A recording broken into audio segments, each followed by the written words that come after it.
All right, let's dive into one of the most powerful and honestly puzzling moments in all of Scripture. It's a story that, on the surface, feels like a total contradiction. So, in this explainer, we're going to unpack the big question: why did Jesus weep? And this is really the question at the heart of it all. I mean, think about it. It doesn't quite add up, does it? If you already know the victorious outcome, if you're holding the solution in your hands, why the tears? It's a real puzzle. But the answer? Well, it reveals something absolutely incredible. So, to get to the bottom of this, we first have to understand the scene. We've got to set the stage. So let's head over to the book of John, chapter 11, and walk right into a moment of just overwhelming human grief. Okay, so here's the setup. A man named Lazarus, who is a really dear friend of Jesus, has died. And Jesus shows up 4 days late, and get this, the text says it was on purpose. So he walks directly into this atmosphere that's just thick with loss. Lazarus' sister, Mary, is completely heartbroken, and the whole crowd around her is just lost in this fog of sorrow and confusion. And right there, standing in the middle of all that pain, it happens. It's the shortest verse in the Bible, but you could argue it's one of the most profound. Jesus weeps. But hang on. This is where that contradiction just slaps you in the face. He has already told his followers that he's going to wake Lazarus up. He knows that a mind-blowing miracle is literally seconds away from happening. So why the tears? Why this deep emotional response if victory is right around the corner? Okay, so let's start digging for the real answer. And it all begins to unfold when we look a little closer at the original language of the text. There's a powerful clue hidden in plain sight that just changes everything about how we see this moment. You see, right before the text says Jesus wept, it says he was deeply stirred. Now, the original Greek word used here is fascinating. It doesn't just mean sad, it's way stronger. It carries the sense of indignation, a profound agitation. You could even translate it as a kind of righteous anger.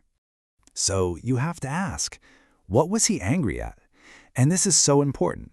He wasn't mad at the people who were mourning or upset at their lack of faith. No, his anger was aimed at a much bigger, much more sinister enemy. He was angry at death itself, at the havoc and destruction and sorrow it brings into our world.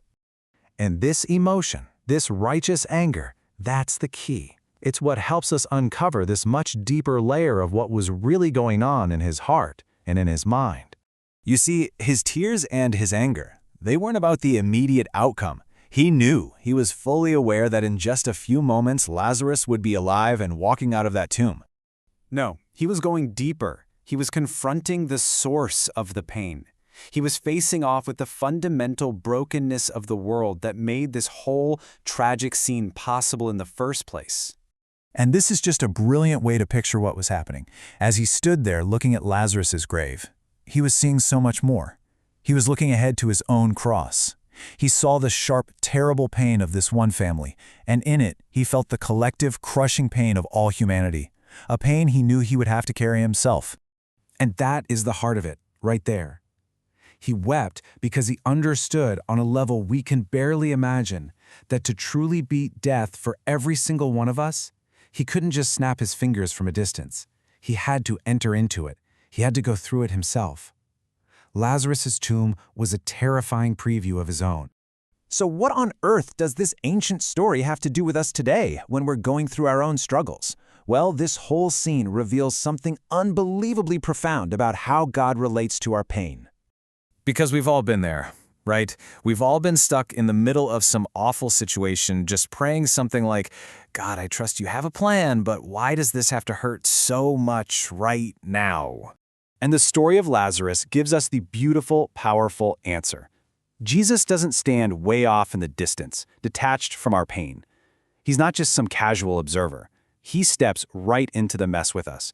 He feels it, he gets angry about it on our behalf, and he weeps with us, even while he holds the plan to redeem it all.